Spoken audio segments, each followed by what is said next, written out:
नमस्कार दोस्तों, कैसे हैं आप साथियों। वेद पुराणों में भगवान विष्णु के दशावतारों का वर्णन मिलता है, जिसमें वामन उनका 5वां अवतार है।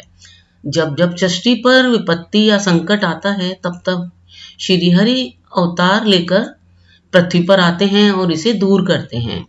भगवान विष्णु का वामन अवतार भी इसी उद्देश्य से हुआ था। भगवान विष्णु के वामन अवतार को लेकर ऐसी मान्यता है कि इंद्रदेव को स्वर्ग का राजपाट लौटाने के लिए और अति बलशाली दैत्यराज बलि के घमंड को तोड़ने के लिए ही भगवान विष्णु को वामन अवतार लेना पड़ा था। तो आइए जानते हैं विष्णु जी के वामन अवतार से जुड़ी पौराणिक जानकारी के बारे में। कहा जाता है कि दैत्यराज बलि बहुत बलशाली था। उसने अपने बल से तीनों लोकों पर कब्जा कर लिया था।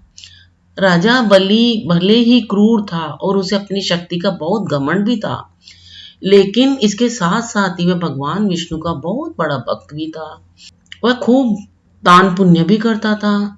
इस कारण इंद्रदेव की जगह उसे स्वर्ग का स्वामी बना दिया गया था। लेकिन जैसे ही बलि को स्वर्ग का स्वामी बनाया गया, उसने अपने बल और पद का गलत उपयोग करना शुरू कर दिया और देवी देवताओं को परेशान करना शुरू कर दिया।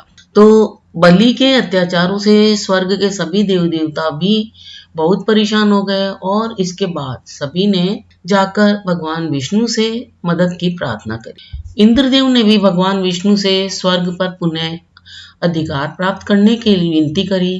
तब भगवान विष्णु ने सभी देवी देवताओं को यह आश्वासन दिया कि राजा बलि के घमंड को वे तोड़ेंगे और उसके कब्जे से जो तीनों लोक हैं वो भी मुक्त कराएंगे। और अपने इसी वचन को फिर निभाने के लिए भगवान विष्णु ने त्रेता युग में धरती पर भाद्रपद मास के शुक्ल पक्ष की द्वादशी तिथि को माता अदिति और कश्यप ऋषि के पुत्र के रूप में जन्म लिया था। इन्हें ही भगवान का विष्णु का वामन अवतार कहा गया है। इस दिन को वामन द्वादशी के नाम से भी जाना जाता है। इस अवतार में विष्णु जी एक बोने या बटुक के रूप में पैदा हुए थे। विष्णु जी एक बोने या बटुक ब्राह्मण का रूप धारण करके जब राजा बलि के पास पहुंचे, तो इस रूप में उनके एक हाथ में छाता था और दूसरे हाथ में लकड़ी थी। जब वामन देव ने वहां पहुंचकर बलि से 3 पग भूमि दान में मांगने की विनती करी, तो वामन देव इसके लिए तैयार हो गए। तो असुरों के गुरु शुक्राचार्य ने उस समय राजा बलि से किसी भी तरह का कोई वचन देने से मना किया और चेतावनी भी दी। लेकिन उनके मना करने के बाद भी राजा बलि ने ब्राह्मण पुत्र को निराश न करने के विचार से 3 पग भूमि दान देने का वचन दे ही दिया।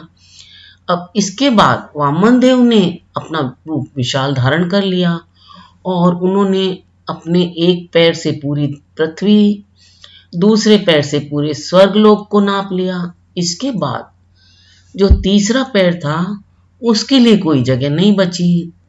तो भगवान ने कहा कि राजा बलि, अब ये तीसरा पैर मैं कहाँ रखूं। तो राजा बलि ने कुछ विचार किया और अपना सिर आगे कर दिया और वामन देव को अपना तीसरा पैर अपने सिर पर रखने के लिए कहा। तो इस तरह से भगवान ने बलि का घमंड तो तोड़ दिया, लेकिन बलि की वचनबद्धता से वे बहुत प्रसन्न हुए और इसके बाद उसे पाताल लोक का राजा बना दिया। तो जैसे ही वामन देव ने राजा बलि के सिर पर अपना पैर रखा, वो तुरंत पाताल लोक जा पहुंचा और भगवान विष्णु की कृपा से बलि ने अनंत काल तक पाताल लोक पर राज्य किया।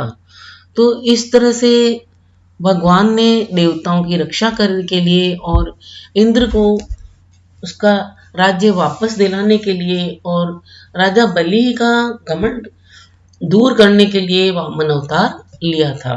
जो भगवान विष्णु समय समय पर लोक कल्याण के लिए, लोगों की भलाई के लिए अवतार लेते रहे हैं, तो उसी लिए भगवान ने वामन अवतार लिया था। दोस्तों, आपको ये जानकारी कैसी लगी? अगर अच्छी लगी हो तो इसे आगे अवश्य शेयर करें। अगर आप मेरे चैनल पर पहली बार आए हैं तो साथ ही से सब्सक्राइब भी कर लें, ताकि आगे की नई नई जानकारियां आप तक अति शीघ्र पहुंच सके। अपना अमूल्य समय देकर वीडियो देखने के लिए आपको बहुत बहुत धन्यवाद। मिलते हैं फिर एक नए वीडियो में एक नई जानकारी के साथ। तब तक के लिए आप स्वस्थ रहें, खुश रहें। धन्यवाद।